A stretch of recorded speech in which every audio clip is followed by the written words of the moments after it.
77ನೇ ಗಣರಾಜ್ಯೋತ್ಸವ ಹಮ್ಮಿಕೊಂಡಿದ್ವಿ.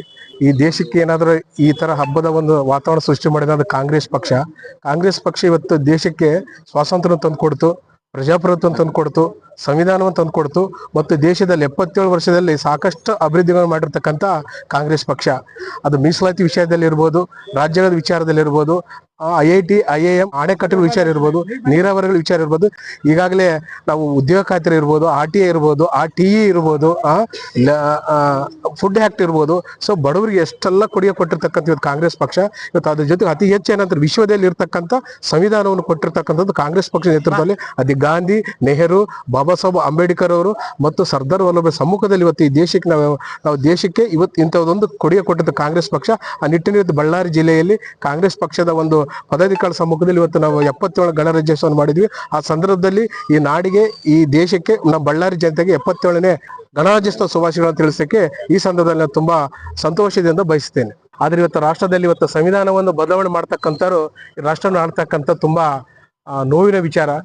ಪ್ರಧಾನಮಂತ್ರಿಗಳಾಗಿರ್ತಕ್ಕಂಥ ವಾಜಪೇಯಿ ಅವರು ಕೂಡ ಈ ಸಂವಿಧಾನವನ್ನು ಬದಲಾವಣೆ ಮಾಡಬೇಕಂತೇಳಿ ವೆಂಕಟಾಚಲ ನೇತೃತ್ವದಲ್ಲಿ ಸಂವಿಧಾನ ಪುನರ್ವಿಮರ್ಶೆ ಸಮಿತಿ ಕಮಿಟಿ ಮಾಡಿಕೊಂಡು ಸಂವಿಧಾನಕ್ಕೆ ಬದಲಾವಣೆ ಕೈ ಹಾಕಿರ್ತಕ್ಕಂಥ ಈ BJP ಅವರು ಮೊದಲನೇದಾಗಿ.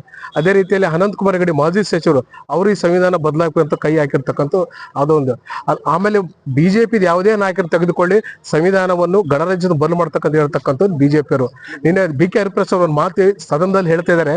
ಆದ್ರೆ BJP ರವಿಕುಮಾರ್ ತಿಳ್ಕೋಬೇಕು, ಸಂವಿಧಾನ ಜಾರಿಯಾದ ನಂತರ ಗೋಸ್ವಾಳ್ಕರ್ ಮತ್ತು RSS ಪತ್ರಿಕೆ ಆಗಿರ್ತಕ್ಕಂಥ ಆರ್ಗನೈಸರ್ ಪತ್ರಿಕೆ ಇದೆಲ್ಲ ಅವ್ರು ಹೇಳ್ತಾರೆ, ಈ ಸಂವಿಧಾನದಲ್ಲಿ ಭಾರತೀಯತೆ ಏನೂ ಇಲ್ಲ, ಇದು ಪಾಶ್ಚಾತ್ಯದಿಂದ ಬಂದಿರತಕ್ಕಂಥದ್ದು, ಈ ಸಂವಿಧಾನವನ್ನು ನಾವು ಸ್ವೀಕಾರ ಮಾಡೋದಿಲ್ಲ ಅಂತೇಳಿ ಈ ಮೊಟ್ಟ ಮೊದಲ ಸಂವಿಧಾನವನ್ನು ತಿರಸ್ಕಾರ ಮಾಡಿರ್ತಕ್ಕಂಥ ಯಾರದ ರಾಷ್ಟ್ರೀಯ ಸ್ವಯಂ ಸಂಘ RSS. ಅದು ಗೋಸ್ವಾಳ್ಕರ್ ಇರ್ಬೋದು, ಹೆಗಡೆವಾರ್ ಇರ್ಬೋದು ಮತ್ತು ಅವ್ರ ಗುರುಜಿ ಆಗಿರ್ತಕ್ಕಂಥ ಅವರದು ಸಂವಿಧಾನವನ್ನು ನಿರರ್ಗಳವಾಗಿ ತಿರಸ್ಕಾರ ಮಾಡಿರ್ತಕ್ಕಂಥ ವಿಚಾರ. ಅದಕ್ಕೆ ರವಿಕುಮಾರ್ ಅವ್ರಿಗೆ ಹೇಳ್ತೀವಿ, ನೀವು ಬಂಚ್ ಆಫ್ ಥಾಟ್ಸ್ ಅಲ್ಲಿ ಬುಕ್ಸ್ ನೋಡಿ, ನಿಮ್ಮ ಸಾರ್ವರ್ಕರ್ ಏನ್ ಬರೆದ ವಿಚಾರ ಅದನ್ನ ನೋಡ್ಕೊಳ್ಳಿ. ಫಸ್ಟ್ ರವಿಕುಮಾರ್ BK ಹರಿಪ್ರಸಾದ್ ಹೇಳ್ತಕ್ಕಂಥ ವಿಚಾರ ಅದು ಸತ್ಯ ಇದೆ, ಅವ್ರ ಚಾಲೆಂಜ್ ಸ್ವೀಕಾರ ಮಾಡಬೇಕು. ನಾನು ಹೇಳಿರೋ ವಾಕ್ಯ ಸುಳ್ಳಾದ್ರೆ ರಾಜೀನಾಮೆ ಕೊಡ್ತಂತ ನಿಮ್ಗೆ ಸವಾಲ್ ಹಾಕಿದ್ದಾರೆ, ಮೊದಲ ಸವಾಲ್ ಸ್ವೀಕಾರ ಮಾಡ್ರಿ. ಸವಾಲ್ ಸ್ವೀಕಾರ ಮಾಡಿದ್ಮೇಲೆ ಸಂವಿಧಾನ ವಿಚಾರಕ್ಕೆ ಬರಬೇಕಂತ ಹೇಳ್ತೀವಿ. ಯಾಕಂದ್ರೆ ಈಗಲೂ ಈ ಕ್ಷಣದಲ್ಲಿ ಕೂಡ ಸನ್ಮಾನ್ಯ ನರೇಂದ್ರ ಮೋದಿ ಅವರು ಕೂಡ ಬಹಳಷ್ಟು ಇವತ್ತು ಸಂವಿಧಾನ ದಬ್ಬಾಳಿಕೆಗಳು ಆಗ್ತಾ ಇದ್ರು. ಇವತ್ತು ನರೇಂದ್ರ ಮೋದಿ ಅವರು ಸಂವಿಧಾನ ಪರ ಯಾವುದೇ ಮಾತಾಡ್ತಾ ಇಲ್ಲ, ಅವ್ರು ಬರೀ ಚುನಾವಣೆ ಪ್ರಚಾರದಲ್ಲಿ ಮಗ್ನರಾಗಿದ್ದಾರೆ ವಿನ ದೇಶದ ಅಭಿವೃದ್ಧಿಯಲ್ಲಿ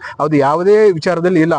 ಬಹಳಷ್ಟು ಹಗರಣಗಳಿದ್ದಾವೆ ಈ ಸಂದರ್ಭದಲ್ಲಿ ಹೇಳ್ಕೊಂಡು ಬಹಳಷ್ಟು ಇದಾವೆ, ಆದ್ರೆ ಆ ವಿಚಾರಗಳು ನಾವು ತಟ್ಟಿಗೆ ಹೋಗೋದಿಲ್ಲ.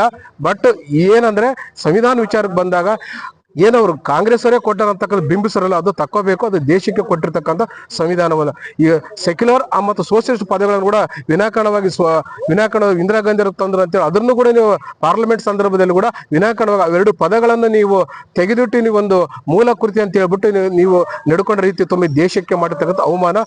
ಸೋಷಲಿಸ್ಟ್ ಅಂಡ್ ಸೆಕ್ಯುಲರ್ ಪದ ಈ ದೇಶದ ಅಸ್ಮಿತೆ, ಅದು ಸೆಕ್ಯುಲರ್ ಅಂತಕ್ಕಂಥ ಸೋಷಿಯಲ್ ಅಂತ ಒಂದು ವಿಚಾರಗಳನ್ನು ನೀವು ಅದನ್ನ ಒಪ್ಪೋದಿಲ್ಲ ಅಂತಂದ್ರೆ ಸಂವಿಧಾನದ ಮೂಲ ಆಶಯ ಸೆಕ್ಯುಲರ್ ಅಂಡ್ ಸೋಷಿಯಲಿಸ್ಟ್, ಸಂವಿಧಾನದಲ್ಲಿ ಇರ್ತಕ್ಕಂಥ ವಿಚಾರಗಳು ನೀವು ಒಪ್ತಾ ಇಲ್ಲ ಅಂತಂದ್ರೆ ಸಂವಿಧಾನವನ್ನು ಮೀರಿ ನೀವು ಓಡ್ತಾ ಮಾಡ್ಬೇಕನ್ನೋದಿದೆ. ಮೊನ್ನೆ ಜೋಶಿ ಕೂಡ ಅವರು ಸಮುದಾಯದ ವತಿಯಲ್ಲಿ ಸಮುದಾಯದ ಹೇಳಿದ್ರು, ಜೋಶಿಯವರು, ಪ್ರಹ್ಲಾದ್ ಜೋಶಿಯವರು, ನಾವು ಈ ದೇಶದ ಬ್ರಾಹ್ಮಣರು ಧಾರ್ಮಿಕ ವಿಚಾರ ಬಂದ್ರೆ ನಮಗೆ ನ್ಯಾಯಾಲಯಗಳು ಸಂವಿಧಾನ ಅಡ್ಡಪಡಿಸಲ್ಲ ಅಂತ ಹೇಳ್ತಕ್ಕಂಥ ಜೋಶಿಯವರು ಕೂಡ ಅವ್ರ ಮಾತಿನ ಅರ್ಥ ನಾವು ಸಂವಿಧಾನ ಒಪ್ಪೋದಿಲ್ಲ ಅಂತ ಹೇಳ್ತಕ್ಕಂಥ ವಿಚಾರ ಇದೆ.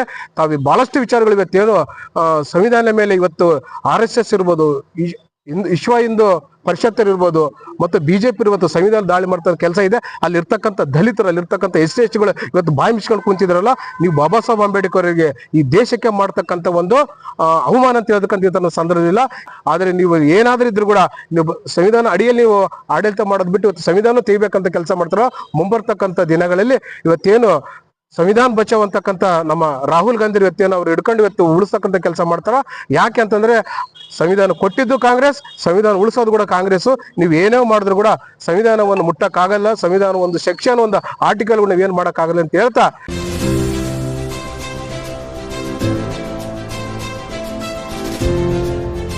ಇದು ಸೂರ್ಯ ನ್ಯೂಸ್ ಕನ್ನಡ.